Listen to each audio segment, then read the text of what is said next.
Hello everyone, welcome back to the channel Srotayu. Last video में मैंने आपको बताया था कि फ़ाइनल रिपोर्ट सबमिशन का क्या फॉर्मेट रहता है। उसके कवर पेज के बारे में बताया था, इंट्रोडक्शन के बारे में बताया था, एथिकल क्लियरेंस जो है उन सब के बारे में बताया था, किस तरह से हमें लिखना है, क्या क्या पॉइंट्स ऐड करने हैं, अगर कोई डिविएशन है प्रोजेक्ट में तो उसे कैसे इंक्लूड करना है, उन सब के बारे में डिस्कस किया था। आई होप आप सभी ने वहाँ तक अपना थीसिस लिख लिया है। इस वीडियो में मैं आपको मेथडोलॉजी, रिजल्ट्स, डिस्कशन उन सब के बारे में बताऊंगी। तो चलिए शुरू करते हैं। मेथडोलॉजी एंड ऑल बताने से पहले कुछ पॉइंट्स मैं आपको बताना चाहूँगी। पहले तो ये है, जो आप अपना थीसिस लिख रहे हैं उसको जब आप सबमिट करेंगे तो वो प्रिंट होने के बाद स्कैन होगा। काफ़ी लोगों का ये डाउट था कि हमें डायरेक्टली सबमिट करना है ऑनलाइन अपनी वर्ड फाइल को। ऐसा नहीं है, आपको अपनी जो थीसिस आप लिख रहे हैं उन्हें प्रॉपर वे में प्रिंट आउट्स निकाल के उसको स्कैन करने के बाद पीडीएफ फॉर्म में अपलोड करना है। ठीक है, complete thesis should be printed and then scanned and made into PDF. ठीक है, फिर देखो एब्स्ट्रैक्ट, इंट्रोडक्शन, ये सारी चीज़ें के कॉलम्स भी रहेंगे विथ लिमिटेड वर्ड्स। दो चीज़ें हैं, सिर्फ आपको थीसिस सबमिट नहीं करनी है, थीसिस के अलोंग आपको कॉलम्स में भी चीज़ें फिल करनी है। जैसे आपने मंथली रिपोर्ट्स में देखे होंगे कॉलम्स बने हुए थे ना, कि आपने क्या क्या किया है, ऑब्जेक्टिव्स अचीव्ड, ऑब्जेक्टिव्स जो आपके प्रपोज है, वो सारे छोटे छोटे कॉलम्स बने हुए थे। उसी तरह से फाइनल रिपोर्ट में भी आपके कॉलम्स बने हुए रहेंगे, जहाँ पे आपको अपनी जितने भी पॉइंट्स है, चाहे वो इंट्रोडक्शन हो, एब्स्ट्रैक्ट हो, ठीक है, मेथडोलॉजी हो, सारे पॉइंट्स जो भी मैंने आपको लास्ट वीडियो में जो बताए थे कवर पेज पे, कि मेथडोलॉजी रहेगी, रिजल्ट्स रहेंगे और फिर डिस्कशन रहेगा, वो सारे कॉलम्स आपके साइट पे भी रहेंगे, तो आपको वहाँ पर भी फिल करना है। वहाँ पे क्या चीज़ ध्यान रखनी है, वहाँ पे वर्ड लिमिट रहेगी। जो आप थीसिस लिख रहे हैं वहाँ पे कोई वर्ड लिमिट नहीं रहेगी। जो आप थीसिस प्रिंट करवाएंगे उसमें कोई वर्ड लिमिट नहीं है, पर जो कॉलम्स में आप फिल करने वाले हैं उसमें हर एक चीज़ में वर्ड लिमिट रहेगी। लास्ट ईयर जो वर्ड लिमिट थी इस ईयर से थोड़ी सी डिफ़र कर सकती है, इसलिए मैंने अभी वर्ड लिमिट्स के बारे में नहीं बताया कि किस में क्या वर्ड लिमिट है। जैसे ही साइट पे अपडेट होगी मैं आपको वो चीज़ें बता दूंगी कि कितनी वर्ड लिमिट आई है हर एक चीज़ की। ठीक है, फिर देखो वही मैंने आपको बताया कि स्कैन्ड कॉपी भी जाएगी थीसिस की, और आपको कॉलम्स भी फिल करना पड़ेगा।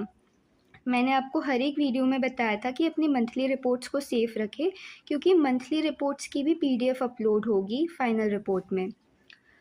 अब देखो, add pictures of the project, pictures of patient और सब्जेक्ट्स मे बी ब्लर्ड। जो भी आपका प्रोजेक्ट है, अगर वो पेशेंट से रिलेटेड है या कोई ड्रग से रिलेटेड है, कोई एक्सपेरिमेंट, मतलब किसी भी तरीके का आपका प्रोजेक्ट है, उसमें अगर आपके पास पिक्चर्स अवेलेबल है तो वेल एंड गुड। पिक्चर्स आप डालते हैं तो उससे काफ़ी ऑथेंटिसिटी आती है कि आपने प्रोजेक्ट किया है, कहीं से कॉपी पेस्ट नहीं किया है। तो अगर हो सके तो पिक्चर्स ज़रूर ऐड करिए अपने प्रोजेक्ट में। ठीक है, कलरफुल प्रिंट आउट्स निकालने हैं आपको थीसिस के। क्यों निकालने हैं? क्योंकि उसमें जो आप रिज़ल्ट्स होंगे वहाँ पे पाई चार्ट्स और बार चार्ट्स होंगे, तो वो अगर कलरफुल होंगे ना तो ज़्यादा अट्रैक्टिव भी लगेगा और क्लियर भी रहेगा। तो आप अपनी जो थीसिस का प्रिंट आउट निकालने वाले हैं उसे कलरफुल रखिए। आप ऐसा भी कर सकते हैं कि जितना इंट्रोडक्शन, मेथडोलॉजी वाला जो भी पार्ट है वो सारा आप ब्लैक एंड वाइट में रख लो। ठीक है, और जो रिजल्ट्स वाला है जहाँ पे पाई चार्ट और बार चार्ट्स है उसको आप कलरफुल निकाल लो। तो इस तरह से क्या होगा, आप थोड़ा सेव भी कर लेंगे और दिक्कत भी नहीं आएगी। आपको पूरा प्रोजेक्ट वैसे तो ब्लैक में ही रखना है जो भी आप लिख रहे हैं, पर जो चार्ट्स और पाई चार्ट्स वगैरह जितने भी आप बना रहे हैं उन्हें आप कलरफुल डिपिक्ट करेंगे तो फिर ईजी भी रहेगा और अच्छा भी दिखेगा। ठीक है, अब देखो, every page will have spark ID and page number. ठीक है, no mention of personal details anywhere in the project except for the first page that is the cover page. इसका मतलब क्या है मैं बताती हूँ। जो भी आप पेज लिखेंगे थीसिस पे उसके हेडर्स में आपकी स्पार्क आईडी होनी चाहिए। जो आपकी स्पार्क आईडी आई होगी ना, SPR के, फिर कुछ 2025 ऐसे करके कोई स्पार्क आईडी, तो हर एक के पास यूनिक स्पार्क आईडी है। तो हर एक पेज के हेडर्स पे स्पार्क की आईडी जाएगी और आप हेडर्स में ही पेज नंबर मेंशन कर सकते हैं या फुटर्स में भी रख सकते हैं पेज नंबर को, that is not an issue. बस आपको स्पार्क आईडी हेडर्स में रखनी ही है, दैट इज़ मैंडेटरी। और कहीं पर भी अपने प्रोजेक्ट में आपकी पर्सनल डिटेल्स रिवील नहीं होनी चाहिए। कहीं आप मेथडोलॉजी कर रहे हैं या कुछ भी कर रहे हैं, वहाँ पे अपना नाम या फिर गाइड का नाम या कोई भी पर्सनल डिटेल्स जिससे पता चल रहा है कि आपका प्रोजेक्ट है, कहीं पर भी ऐसा मेंशन नहीं होना चाहिए। बस आपकी डिटेल्स कवर पेज में होनी चाहिए, जो फर्स्ट पेज मैंने आपको दिखाया था जहाँ पे टाइटल ऑफ द स्टडी, आपका नाम और फिर गाइड का नाम आ रहा था। तो वहाँ पे आपकी अपनी डिटेल्स मेंशन करनी है जो भी वहाँ पूछी गई है। उसके अलावा पूरे प्रोजेक्ट में कहीं पर भी अपनी डिटेल्स नहीं मेंशन करनी है। इसका रीज़न मैं नेक्स्ट पॉइंट में बताती हूँ। देखो, 2 scanned copies of the PDF, 1 scanned copy, complete project, the cover page and the details of the guide and student. Second scanned copy of only the complete project, no cover page or the student guide details. जो भी आप upload करने वाले हैं ना, मैंने क्या बताया कि थीसिस आपको अपलोड करनी है साइट पे, तो 2 तरीके से आपको अपलोड करनी होगी। एक में आपकी कंप्लीट थीसिस जाएगी जिसमें आपका कवर पेज और पूरा प्रोजेक्ट इंक्लूड होगा, ठीक है, कंप्लीट प्रोजेक्ट इंक्लूड होगा। दूसरी कॉपी जाएगी जहाँ पे सिर्फ आपका प्रोजेक्ट इंक्लूड होगा, उसमें कोई कवर पेज नहीं होगा। तो आपको 2 स्कैन कॉपी बना के रखनी है पीडीएफ फॉर्म में। स्कैन तो आप चलो एक ही बार करेंगे, पर जो पीडीएफ बनाएंगे, एक में आपको कवर पेज रखना है और एक में आपको कवर पेज नहीं रखना है, ठीक है। तो ये सारी बातों का आप ध्यान रखिएगा, बहुत ही ज़्यादा इम्पॉर्टेंट है। लास्ट मोमेंट में बहुत हरी भरी हो जाता है, तो इसलिए आप पहले से ये सब चीज़ें करके रखिएगा। तो चलिए अभी हम शुरू करते हैं मेथडोलॉजी पे। मेथडोलॉजी क्या होता है कि आपने रिसर्च किस तरह से किया है, स्टेप वाइज क्या कंडक्ट किया है अपने रिसर्च प्रोजेक्ट, वो आपकी मेथडोलॉजी में आता है, ठीक है। तो मेथडोलॉजी में क्या क्या इंक्लूड करना है। What to include? Study design. Mention the type of study. Example: observational, experimental, clinical, comparative, cross-sectional, ethnobotanical survey, in vitro study, literary review with analytical approach. तो आपको अपना स्टडी डिज़ाइन बताना है कि किस तरह से आप पहले लिखेंगे स्टडी डिज़ाइन, उसके बाद इनमें से कोई एक लिखेंगे, या और भी कुछ अगर आपकी है तो आप जैसे फार्माको नेटवर्किंग वगैरह जो है, तो अगर वो भी आपकी स्टडी है तो वो आप मेंशन करिए। आपको पता ही होगा कि आपकी स्टडी ऑब्जर्वेशनल है, एक्सपेरिमेंटल है या क्लिनिकल है, तो इस तरह से आपको लिखना है स्टडी डिज़ाइन और इनमें से कोई एक।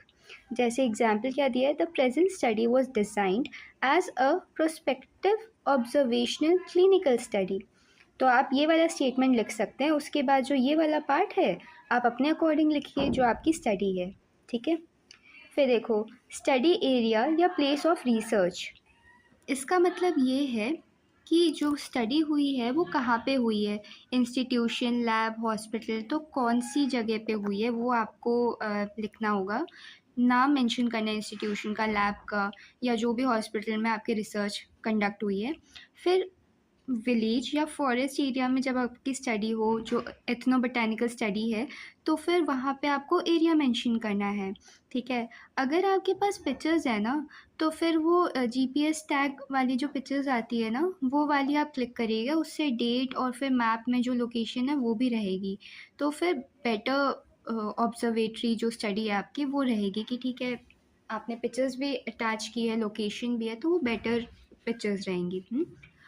फिर देखो यहाँ पे आप ये लाइन मेंशन कर सकते हैं, the study was conducted in department of Dravaguna at XYZ Ayurvedic college. ये एग्जाम्पल दिया है, ये नहीं है कि आपको यही लाइन लिखनी है। आप ऐसा लिख सकते हैं कि द स्टडी वॉज कंडक्टेड इन, अगर कोई हॉस्पिटल में आपने कंडक्ट की है तो यहाँ पे आप हॉस्पिटल का नाम लिख दीजिए, और अगर कोई दूसरे लैब में कंडक्ट हुई है तो यहाँ पे लैब का नाम लिख दीजिएगा पूरे एड्रेस के साथ, कॉलेज के साथ, ठीक है। फिर देखो आते हैं सैम्पल साइज पे। Mention the number of participants, samples, plants या फॉर्मुलेशंस। क्या है इसमें, आपने सैम्पल साइज़ कोई लिया होगा, अगर आपने पेशेंट पे या फिर प्लांट्स या कुछ भी आपने लिया होगा, तो ऑब्जर्वेशन के लिए, तो उसमें तो सैम्पल साइज़ होगा ही ना, तो आपको मेंशन करना है कि पार्टिसिपेंट्स का क्या नंबर है, सैम्पल्स का क्या है, इस तरह से वो सैम्पल साइज़ में आ जाएगा। तो इसकी क्या एग्जांपल रहेगी, a total of 60 fulfilling a total of 60 patients fulfilling inclusion criteria were enrolled।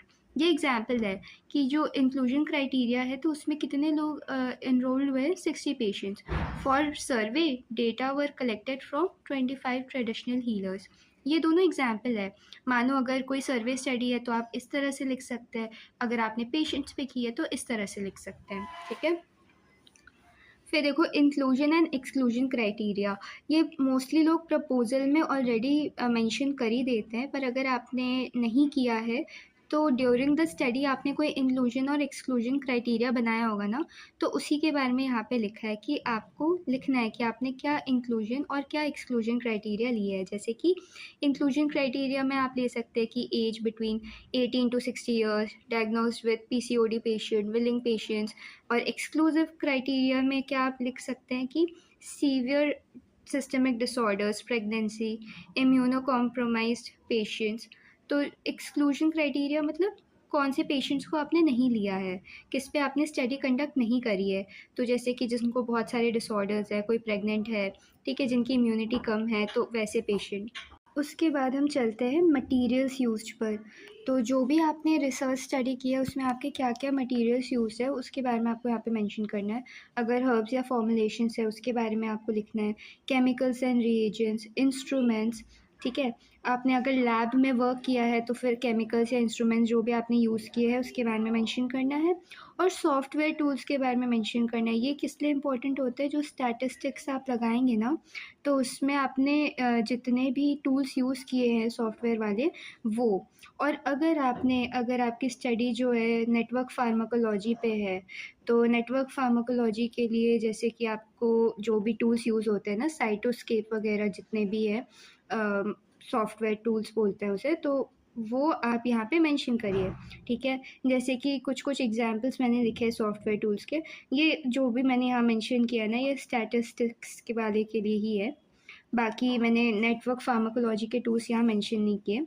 तो जैसे SPSS सॉफ्टवेयर, माइक्रोसॉफ्ट एक्सेल जो कि बेसिक है, Python programming, R software, GraphPad, Prism, ठीक है। फिर उसके बाद प्रोसीजर एंड इंटरवेंशन, क्या आपका प्रोसीजर है, मतलब आपने स्टेप वाइज क्या क्या किया है ना अपने रिसर्च में, वो यहाँ पे मेंशन करना है।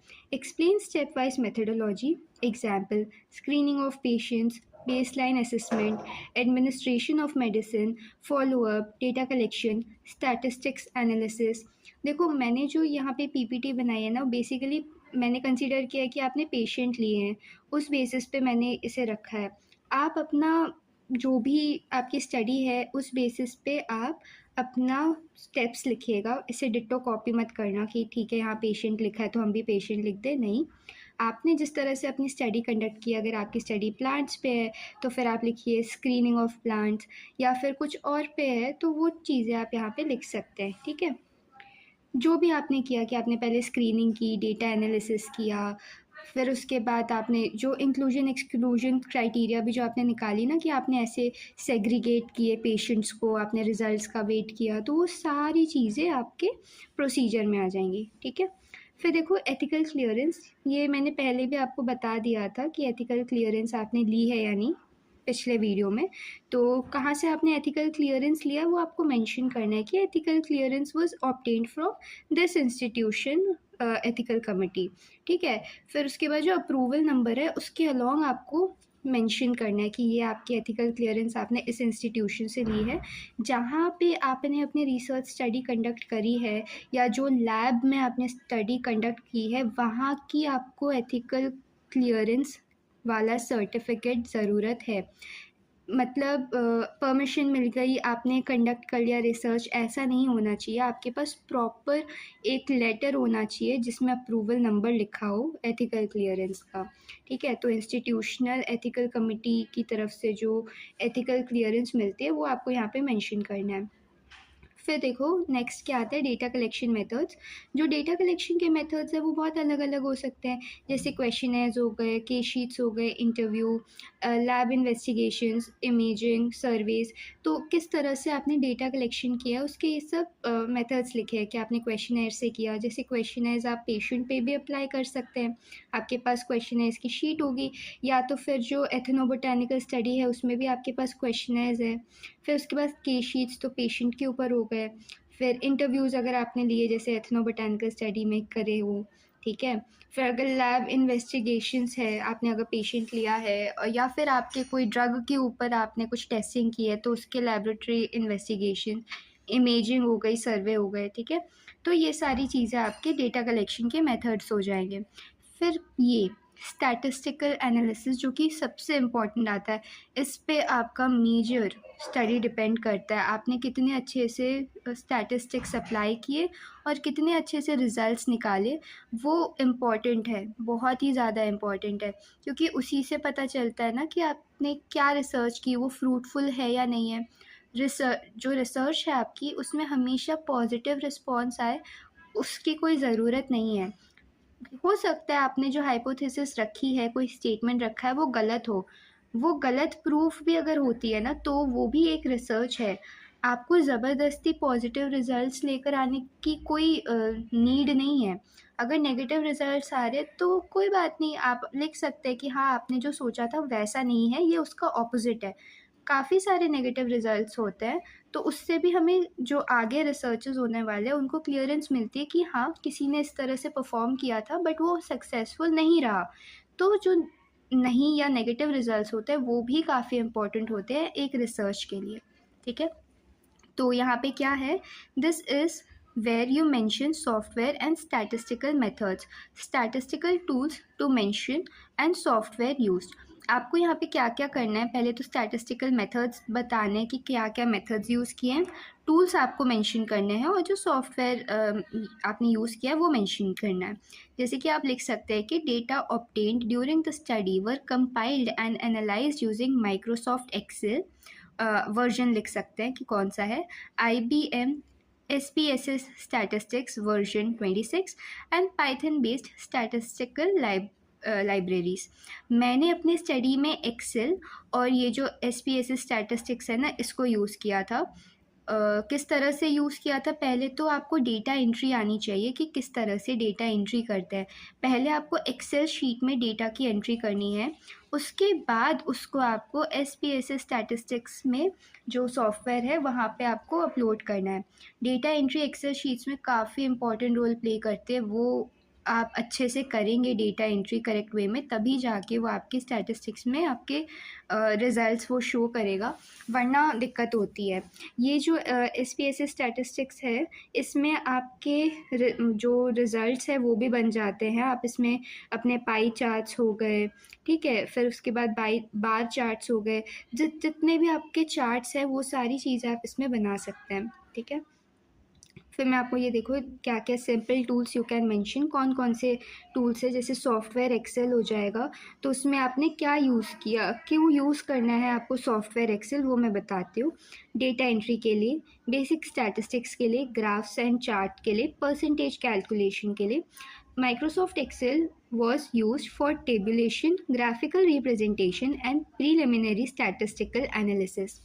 अच्छा, तो एक चीज़ मैं यहाँ पे क्लियर कर दूँगी, जो हम लोग नॉर्मली कैलकुलेट कर लेते हैं ना कि ठीक है हमने प्लस माइनस कर लिया, उसके बाद खुद से बार चार्ट्स बना लिए, जो हम लोग 8th-9th क्लास में करते थे, वो नहीं है स्टैटिस्टिक्स, ठीक है। स्टैटिस्टिक्स एक सेपरेट टॉपिक होता है, जो फाइनल ईयर में वो समझ रहे होंगे इस चीज़ को कि एक सेपरेट सब्जेक्ट है इस चीज़ का, और स्टैटिस्टिशियन ही उसे बहुत परफेक्टली कर सकते हैं। मैं आप लोग को रेकमेंड करूँगी कि आप कोई स्टैटिस्टिशियन के पास जाए अपने पूरे डेटा को लेकर और उनसे आप अपने स्टैटिस्टिक्स कैलकुलेट करवाएं। एटलीस्ट आप एक्सेल शीट पे अच्छे से डेटा एंट्री कर लेते हैं तो उनको ईजी रहेगा आपके स्टैटिस्टिक्स को कैलकुलेट करना या बार चार्ट बनाने में। बाकी आप स्टैटिस्टिशियन की हेल्प लीजिए, क्योंकि जिस तरह से डेटा एंट्री होती है स्टैटिस्टिक्स वाले सॉफ्टवेयर में, वो थोड़ा कॉम्प्लेक्स होता है। कुछ लोग समझ पाते हैं, कुछ लोग नहीं समझ पाते हैं, ठीक है। एक बार मैं बताती हूँ। फिर देखो SPSS जो मैंने बताया था, यही मैंने यूज़ भी किया था, statistical package for social sciences. इसमें आपके descriptive statistics, interferential statistics, correlation analysis, T test, ANOVA, chi square test, ये सारे टेस्ट देखो। टी टेस्ट और जेड टेस्ट ये कब लगता है? टी टेस्ट जो होता है वो 30 जो पेशेंट है या फिर सब्जेक्ट्स है उस पे लगता है, और जेड स्क्वायर जो जेड टेस्ट जो होता है या जी टेस्ट भी बोलते हैं, वो अबव 30 मतलब ग्रेटर दैन 30 जो होते हैं पेशेंट या सब्जेक्ट्स, तब हम उसे जी टेस्ट अप्लाई करते हैं, ठीक है। और क्या मैं जी टेस्ट में ये भी है, जो नंबर मैं बता रही हूँ ना अबव 30, या ये नंबर है ये, कि अगर आपके सैम्पल्स है, जो सैम्पल साइज़ है, हाँ स्पेसिफिक वर्ड अगर यूज़ किया जाए तो सैम्पल साइज़ आपका अगर 30 है, इक्वल टू 30 है, तो आप टी टेस्ट लगाएंगे। अगर ग्रेटर दैन 30 है तो फिर आप लगाएंगे जी टेस्ट, ठीक है। फिर उसके बाद ये एनोवा और काई स्क्वायर टेस्ट, ये भी 2 टेस्ट होते हैं जो आप स्टैटिस्टिक्स में अप्लाई करके अपने रिजल्ट्स दिखाते हैं। तो स्टैटिस्टिशियन ज़्यादा अच्छे से समझेगा इस चीज़ को। आपके पास वहाँ पे आप जब ये सॉफ्टवेयर ओपन करेंगे ना, तो आपके पास ऑप्शंस आएंगे कि आपको कौन सा वाला स्टैटिस्टिक्स अप्लाई करना है या कौन सा टेस्ट अप्लाई करना है। काई स्क्वायर अप्लाई करना है, टी टेस्ट करना है, एनोवा करना है। फिर इन सब टेस्ट को अप्लाई करने के बाद आपको सिग्निफिकेंट नंबर मिलेगा। तो उस सिग्निफिकेंट नंबर से पता चलता है कि आपकी जो टेस्ट है या आपके जो रिज़ल्ट्स है वो कितने ज़्यादा एफिशिएंट है। मतलब आपने कुछ रिज़ल्ट निकाला तो उस नंबर से पता चल जाएगा कि वो वर्थ इट है, या फिर और भी रिज़ल्ट मतलब और भी रिसर्च की ज़रूरत है, वो नंबर सफिशिएंट नहीं है आपके रिसर्च को प्रूव करने के लिए, ठीक है। तो इसलिए ये सारे टेस्ट लगाते हैं। जैसे statistical analysis was carried out using IBM SPSS statistics version 26। फिर ग्राफ पैड प्रिज्म, ये मैंने यूज़ नहीं किया है, तो मुझे नहीं पता कि इसको कैसे यूज़ करते हैं, पर काफ़ी इसके बारे में देखा था कि ये भी अच्छा होता है। कि क्यों यूज़ होते हैं, जैसे बायोमेडिकल स्टडीज़ हो गए जिसमें ग्राफ, सर्वाइवल कर्व्स हो गए, स्टैटिस्टिकल कंपैरिजन, मतलब ये भी एक टूल है जो आप यूज़ कर सकते हैं, ठीक है। फिर देखो स्टैटिस्टिकल मेथड्स टू मेंशन, क्या क्या मैंने जिसके बारे में बताया था ना, देखो डिपेंडिंग ऑन द स्टडी, आपकी स्टडी के ऊपर डिपेंड करता है जो भी आप टूल्स अप्लाई कर रहे हैं। क्या वो डिस्क्रिप्टिव स्टैटिस्टिक्स लगाना है, mean, median, standard deviation, percentage, interferential statistics, student T test, paired T test, ANOVA, chi square test, personal person correlation, regression analysis. इसके एग्जाम्पल्स देखो, मैं जो बता रही थी ना सिग्निफिकेंट के बारे में, वो यहाँ पे है। Results were expressed as mean plus minus standard deviation, a P value less than 0.05 was considered statistically significant. तो ये जितना नंबर आता है ना, इसके ऊपर डिपेंड करता है कि आपका जो वैल्यू है वो सिग्निफिकेंट है या नहीं है। जो स्टडी आपने करी है वो मायने रख रही है, या और भी रिसर्च करनी पड़ेगी लेटर ऑन, जिससे आपकी स्टडी प्रूफ हो जाएगी कि हाँ ये सिग्निफिकेंट है, ठीक है। देखो पी वैल्यू अगर लेस दैन, ठीक है, 0.05 है, तो इसका मतलब ये होगा कि आपका जो रिज़ल्ट है वो बाय चांस हुआ है, ठीक है। मतलब हो सकता है कुछ गड़बड़ हुई हो, कुछ मिस्टेक्स आ गई हो, तो आपका रिज़ल्ट गलती से आ गया, ये ऐसा बोलना चाह रहे हैं, ठीक है। देखो यहाँ पे लेस दैन है, अगर p की वैल्यू ग्रेटर दैन 0.05 है, इसका भी मतलब है कि आपका जो स्टडी है वो रैंडम वेरिएशन है, ठीक है। जो आपका स्टडी है वो कोई रैंडम वेरिएशन है, और आपने जो हाइपोथेसिस बोली है, मतलब अगर आपने बोली है कि इस मेडिसिन से ऐसा इफ़ेक्ट होता है, ग्रेटर इफ़ेक्ट है या कुछ है, तो वो उस हाइपोथेसिस को फेल माना जाएगा या नल माना जाएगा, नल एंड वॉइड माना जाएगा, ठीक है। आप देखो पी की वैल्यू अगर ग्रेटर दैन 0.05 है, हम सोचते हैं ग्रेटर वैल्यू है मतलब सिग्निफिकेंट है, बट एक्चुअली ये सिग्निफिकेंट बिल्कुल भी नहीं है, ठीक है। जब p की वैल्यू लेस दैन 0.001 आती है तब हाईली सिग्निफिकेंट है। इसका मतलब ये है कि आपने जो हाइपोथेसिस प्रेजेंट करी है, हाइपोथेसिस जो आपकी हुई है, ठीक है, अगर आपने लिखा है कि इस मेडिसिन से ये वाले रिजल्ट्स आते हैं तो एकदम सही है, ठीक है। इसका मतलब है स्ट्रॉन्ग एविडेंस है आपके नल हाइपोथेसिस के अगेंस्ट में। तो याद रखिए 0.01 से कम होनी चाहिए ये पी वैल्यू। और ये पी वैल्यू कैसे कैलकुलेट होगा, ये इन्हीं सब टूल से कैलकुलेट होता है, वो स्टैटिस्टिशियन कर सकता है, आप नहीं कर पाएंगे अकेले, ठीक है। फिर देखो आते हैं हम रिजल्ट्स में। This section contains the actual findings. क्या आपने फाइंड किया, देखो यहाँ पे तो स्टैटिस्टिक्स आपने लगाए, बस बार चार्ट वगैरह आपने बना लिया। रिजल्ट्स में क्या होगा, बार चार्ट हो गए, पाई चार्ट्स हो गए, तो वो आपने यहाँ पे बना लिया, पर रिजल्ट्स में आपको दिखाना होता है कि आपने क्या फाइंड आउट किया, ठीक है। इसमें क्या क्या आपको इंक्लूड करना है, डेमोग्राफिक डेटा जैसे टेबल, पाई चार्ट्स, वो सब किसके अगेंस्ट, जैसे age distribution, gender distribution, occupation, socioeconomic status. यहाँ पे आपको कंपैरिजन टाइप करना है, जैसे आपकी कोई भी स्टडी होगी तो आप किसी ना किसी से कंपेयर कर रहे होंगे ना, या आपने कोई स्पेसिफिक डेटा लिया होगा कि एज के ऊपर हो गया या फिर जेंडर के ऊपर हो गया, या फिर कोई मतलब हैबिट होती है ना, कोई डेली हैबिट्स पे आपने लिया कि कोई स्मोक कर रहा है, नहीं कर रहा है, इतने लोग स्मोक कर रहे हैं, इतने लोग स्मोक नहीं कर रहे, इतने लोग अल्कोहल कंज्यूम कर रहे हैं, तो उसके ऊपर आपको ये डेटा बनाना है कंपैरिजन। जैसे हम लोग वहाँ पे कंपैरिजन नहीं करते थे, ग्राफ बनाते थे, तो फिर दो के बीच में कि ये हो जाएंगे, फीमेल हो जाएगा, ये हो जाएगा मेल, इस तरह से हम पाई चार्ट्स बनाते थे ना, बार चार्ट्स हम इस तरह से बनाते थे। तो वही बता रहे कि आपको क्या क्या डेटा का डिस्ट्रीब्यूशन लेना है, ठीक है। फिर क्लिनिकल फाइंडिंग्स में जैसे reduction in symptoms, lab values, pain score improvement, quality of life, तो क्या क्या आपने ये वाली चीज़ें जो है वो क्वेश्चन है इस पे बेस्ड भी हो जाएंगी, और आपने जो लैब रिपोर्ट्स आपकी आई हैं तो उसको भी आप कंपेयर करके लिख सकते हैं कि क्या क्या आपकी फाइंडिंग्स रही है, ठीक है। फिर आते हैं हम अपने टेबल्स पे, जो बहुत ही इम्पॉर्टेंट है। आपको लिखना है कि अगर आपने मानो कोई ट्रीटमेंट प्रोवाइड किया है पेशेंट में, ठीक है, तो फिर बिफ़ोर एंड आफ्टर कितना रहा, उसकी कितनी परसेंटेज इम्प्रूवमेंट रही, आपने क्या पैरामीटर लिया, ये सारी चीज़ें आपके टेबल्स में इंक्लूड होती है, ठीक है। फिर ग्राफ्स एंड पाई चार्ट्स में क्या है, वही जो मैंने बताया, बार चार्ट्स, ग्राफ चार्ट, जो पाई चार्ट्स है वो हिस्टोग्राम्स हो गए, तो ये सारी चीज़ें होती हैं। जो SPSS सॉफ्टवेयर है वहाँ पे ये सारी चीज़ें बन जाती है, काफ़ी एक्यूरेट बनती है। उसमें आपको पी की वैल्यू, अलग अलग टेस्ट, पाई जो काई स्क्वायर टेस्ट है, टी टेस्ट है, एनोवा, वो सब आप अप्लाई करके रिजल्ट्स निकाल सकते हैं, ठीक है। फिर देखो फोटोग्राफ्स, जिसके बारे में मैं बता रही थी कि मेडिसिनल प्लांट्स हो गए, ड्रग्स हो गए, या फिर कोई आप प्रोसीजर अगर आप कर रहे हैं, ठीक है, तो आप हर एक चीज़ का मतलब फ़ोटोग्राफ रखिए, जिससे क्या होगा, आपकी जो स्टडी है उसमें ऑथेंटिसिटी आएगी, ठीक है। और GPS टैग वाले लेना, जो कि प्रेफर्ड मैं बोलूँगी, ज़्यादा अच्छा रहेगा, ठीक है। स्टैटिस्टिकल सिग्निफिकेंट वेरी इंपॉर्टेंट, जो मैं आपको बता रही थी ना, the reduction in symptom score, वो स्टैटिस्टिकली सिग्निफिकेंट, जो कि है लेस दैन 0.05।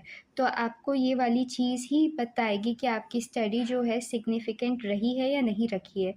लेस देन का सिंबल सोच के ये मत समझना कि अरे यार कम आई है वैल्यू, इसका मतलब हमारी स्टडी सिग्निफिकेंट नहीं है, ऐसा नहीं है। जितनी कम वैल्यू रहेगी उतनी ज़्यादा सिग्निफिकेंट आपकी स्टडी रहेगी, ये चीज़ आप ध्यान रखिएगा, ठीक है। फिर उसके बाद software mention in the result section, you can write statistical graphs and analytical charts were generated using SPSS, Microsoft Excel, Python visualisation libraries. तो आप ये सब रिजल्ट्स के बारे में लिख सकते हो कि आपने क्या क्या सॉफ्टवेयर यूज़ किए थे, ठीक है। फिर देखो हम आते हैं डिस्कशन पे। डिस्कशन पे क्या क्या रहेगा, आपको यहाँ पे एक्सप्लेन करना है वाई रिजल्ट्स के, interpretation, correlation with Ayurvedic concepts, comparison with previous studies.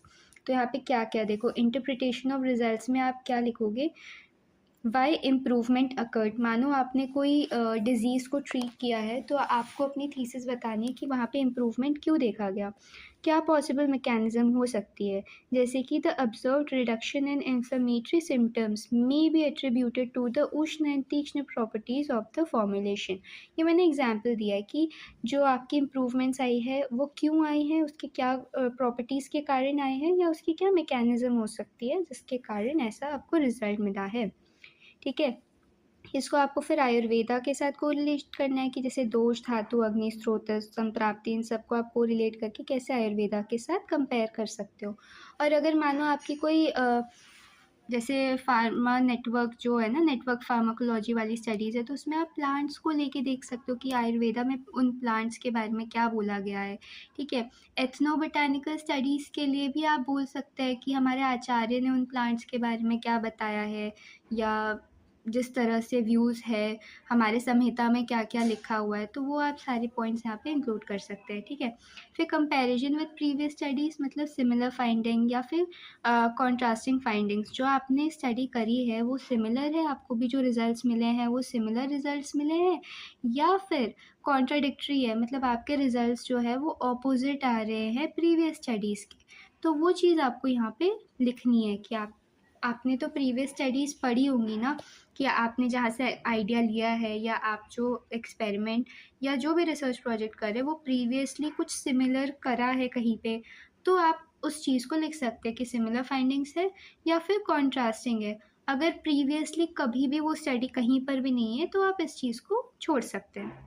फिर देखो स्ट्रेंथ ऑफ द स्टडी, इसमें आपको लिखना है कि नोवेल अप्रोच, इंटीग्रेटेड मेथडोलॉजी और स्टैटिस्टिकल वैलिडेशन। आपको बताना है कि आपकी जो स्टडी है उसकी स्ट्रेंथ क्या है। नोवेल अप्रोच है, मतलब ये हमारे जो सोसाइटी है या फिर फ्यूचर में आयुर्वेदा के ग्रोथ के लिए, या फिर सोसाइटी के लिए, या ह्यूमन वेलफेयर के लिए जो हम बोलते हैं, उसके लिए वो किस तरह से इम्पोर्टेंस क्रिएट कर रही है आपकी स्टडी। ठीक है।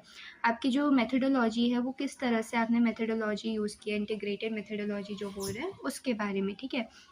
स्टैटिस्टिकल वैलिडेशन की आपकी जो पी वैल्यू आ रही है सिग्निफिकेंट है या नहीं है, जो आपकी स्टडी को प्रूव कर रही है। फिर देखो लिमिटेशंस जो है, ये इंपॉर्टेंट पॉइंट है कि आपकी क्या क्या लिमिटेशंस है, क्योंकि हमारी स्टडी सिर्फ 3 मंथ्स की है, तो हो सकता है आप सैम्पल साइज़ जो है वो आपने कम ली हो, बहुत ज़्यादा नहीं ली हो। आप एक बार में 1000 पेशेंट्स या उससे ज़्यादा तो नहीं कर सकते, मैक्सिमम आप 100 या 300 पेशेंट पे ही कर सकते हैं। मैंने तो पिछले टाइम 30 पेशेंट ही लिए थे, क्योंकि मेरे कैंसर के पेशेंट्स थे, तो मैं बहुत बड़ा सैम्पल साइज़ नहीं ले पाई थी। तो आप यहाँ पे वो अपने लिमिटेशंस मेंशन कर सकते हैं कि आपकी स्टडी में क्या लिमिटेशन थे। मेरी स्टडी में मेरा सैम्पल साइज़ जो था वो स्मॉल था, वो मेरी लिमिटेशन थी। तो आप यहाँ मेंशन कर सकते हैं कि सैम्पल साइज़ स्मॉल है, या शॉर्ट ड्यूरेशन है, या फिर lack of multicentric data, कि आपको बहुत अलग अलग जगह से डेटा नहीं मिल पा रहा है। तो क्या लिमिटेशंस रही है आपकी स्टडी की, वो आप यहाँ पे मेंशन करेंगे। ठीक है। फिर आप आएंगे हम कंक्लूजन पे, कि हमें कंक्लूजन में क्या क्या लिखना है। ये शॉर्ट, प्रिसाइज और एविडेंस बेस्ड होना चाहिए। ठीक है। क्या क्या है। Major findings: the study demonstrated significant improvement in symptoms following Ayurvedic intervention. Improvement of objectives: mention whether aim was fulfilled. Significant scientific validation: example, statistical analysis confirmed the effectiveness of the intervention. मतलब वही जो P की value आएगी कितनी significant है, उससे पता चलेगा कि आपकी जो स्टडी है वो इफ़ेक्टिव थी या नहीं थी। ठीक है। फिर स्कोप, फ्यूचर में क्या आपका स्कोप रहेगा, ये बहुत ही इम्पोर्टेंट पॉइंट कवर करता है। इसमें ये सारे पॉइंट्स इंक्लूड होते हैं कि लार्जर सैम्पल स्टडीज़ करो, AI integration, molecular studies, multi central trials, pharmacological validation, genomic studies, machine learning, prediction models, ये सब। मतलब आपने जो भी स्टडी करी है उसका फ्यूचर में क्या स्कोप है, आपकी स्टडी इन फ्यूचर अगर कोई रिसर्च करता है तो क्या इम्प्रूवमेंट ला सकता है, या फिर आपके स्टडी में और क्या चीज़ें ऐड ऑन हो सकती है, वो सारी चीज़ें होती हैं फ्यूचर स्कोप में। और ये भी होता है कि किस तरह से ह्यूमन वेलफेयर के लिए इन फ्यूचर इस स्टडी को यूज़फुल माना जा सकता है, या फिर आयुर्वेदा की ग्रोथ के लिए किस हिसाब से इसे यूज़फुल माना गया। तो ये सारी चीज़ें फ्यूचर स्कोप्स में आती है, ठीक है। जैसे एग्जांपल दिया है, future studies with larger sample size and AI assisted predictive analytics में फर्दर वैलिडेट द फाइंडिंग्स, ठीक है। फिर देखो हम आते हैं outcomes of the project and significance. इसमें हमें पता चलता है कि ये प्रोजेक्ट का क्या इम्पैक्ट है and usefulness of your work. ये और जो फ्यूचर स्कोप है वो थोड़ा सिमिलर है, ठीक है, बस लैंग्वेज का डिफरेंस है। क्या लिखा है यहाँ पे, आप क्या क्या इंक्लूड कर सकते हो।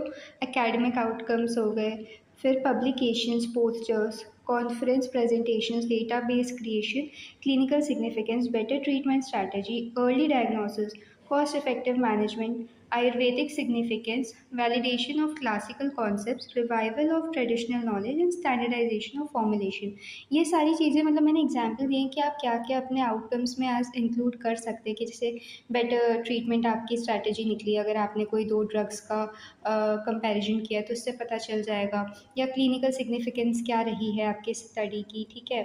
फिर इसके जो पोस्टर्स और कॉन्फ्रेंसेस हुए तो वो सारी चीज़ें आप इन फ्यूचर डिस्कस कर सकते हैं जो आपकी स्टडी रही हो। फिर स्टैंडर्डाइजेशन ऑफ फॉर्मुलेशन, काफ़ी सारे जो फॉर्मुलेशन है शायद वो स्टैंडर्डाइजेशन नहीं हुई है उनकी, अगर स्टैंडर्डाइज हो जाए तो फिर आयुर्वेदा की और भी ग्रोथ हो सकती है। तो फिर ये सारे पॉइंट्स आप इंक्लूड कर सकते हैं अपने आउटकम्स में, ठीक है। फिर देखो सोसाइटल इम्पैक्ट, मतलब सोसाइटी पे क्या इम्पैक्ट पड़ा है आपके स्टडी से, या क्या इम्पैक्ट पड़ सकता है in future. Awareness generation, community benefit, public health relevance, ये सारी चीज़ें मतलब आपके आउटकम्स में आप डाल सकते हैं। जो पॉइंट्स आपको अच्छे लगे उसके बारे में एक एक लाइन लिख के आप लिख सकते हैं कि हाँ हमारे स्टडी से इस तरह से यूज़फुलनेस या आउटकम निकला है, ठीक है। जैसे एग्जाम्पल दिया है, द फाइंडिंग्स में contribute to evidence based integration of Ayurveda into modern health care system, ठीक है। फिर देखो मैंने यहाँ पे एक एग्जाम्पल दिया है statistical paragraph for spark thesis. मतलब जो मैं बता रही थी ना, जहाँ पे आपने स्टैटिस्टिकल डेटा लिखा है तो वहाँ पे आप किस तरह से लिख सकते हैं कि आपने चलो कैलकुलेशंस वगैरह तो करी वहाँ पे, पाई चार्ट ग्राफ वगैरह बनाया, पर उसको कैसे आप एक्सप्लेन कर सकते हो। ये वो पैराग्राफ है कि आपने कौन कौन से टूल्स यूज़ किए, जैसे कि माइक्रोसॉफ्ट एक्सेल, मैंने ये सारे यूज़ किए थे। इनमें से बस एक चीज़ मैंने यूज़ नहीं की थी, वो है पाइथन, ठीक है। ये पांडा निम्ब ये वाली चीज़ मैंने, जो ये लास्ट का जो ये लाइन लिखा है ना, मैंने बस ये यूज़ नहीं किया था। बाकी मैंने यहाँ पे IBM SPSS स्टैटिस्टिक्स ये मैंने यूज़ किया था, माइक्रोसॉफ्ट एक्सेल यूज़ किया था। मेरी स्टडी में टी टेस्ट हुआ था क्योंकि 30 जो सैम्पल साइज़ था मेरा 30 था, और मैंने काई स्क्वायर टेस्ट भी लगाया था। तो आप इस तरह से लिख सकते हैं, ठीक है, अपने स्टैटिस्टिक पैराग्राफ को। और एक और चीज़ मैं यहाँ पे ऐड करना चाहूँगी कि जितने भी डॉक्यूमेंट्स वगैरह है ना आपके, चाहे वो क्वेश्चनर्स हो गए, कंसेंट फॉर्म हो गए, ठीक है, अगर आपकी थीसिस के पेजेस बहुत ज़्यादा एक्सीड नहीं कर रही है, जैसे आपने जो मेथडोलॉजी, फिर प्रपोजल, इंट्रोडक्शन, ये सारी चीज़ें जितने भी आपने लिखी है, अगर उस सब के पेजेस बहुत ज़्यादा नहीं जा रहे हैं तो आप अपने क्वेश्चनर्स और कंसेंट फॉर्म्स भी अटैच कर सकते हैं इसके साथ। मतलब जो थीसिस आप प्रिंट आउट निकालेंगे तो उसी प्रिंट आउट के साथ अपने क्वेश्चनर और कंसेंट फॉर्म को अटैच करके उन सबको कंबाइनली आप स्कैन कर लो, ठीक है। स्कैन करके उसके बाद उसकी PDF बना लो, तो उससे क्या होगा, आपकी स्टडी और भी अच्छे से दिखेगी कि हाँ आपने स्टेप वाइज सारे प्रोसीजर्स फॉलो किए। आप चाहें तो उसे ऐड कर सकते हैं।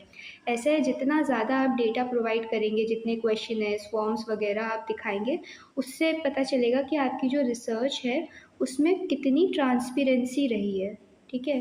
तो ट्रांसपेरेंसी को बताने के लिए आप अपने जितने भी क्वेश्चनर, कंसेंट फॉर्म्स, या और भी कुछ अगर आपने पूछा है वो लगा सकते हैं। पिक्चर्स आप ज़रूर ऐड करिएगा अपने रिजल्ट्स में, और जहाँ पर भी आपको नीडेड है अपने मेथडोलॉजी में, अगर आपने कहीं पे जो भी प्रोसेस करते हुए अगर आपने पिक्चर्स क्लिक करी है तो फिर वो अपने पिक्चर्स भी यहाँ पे आप डाल सकते हैं, ठीक है।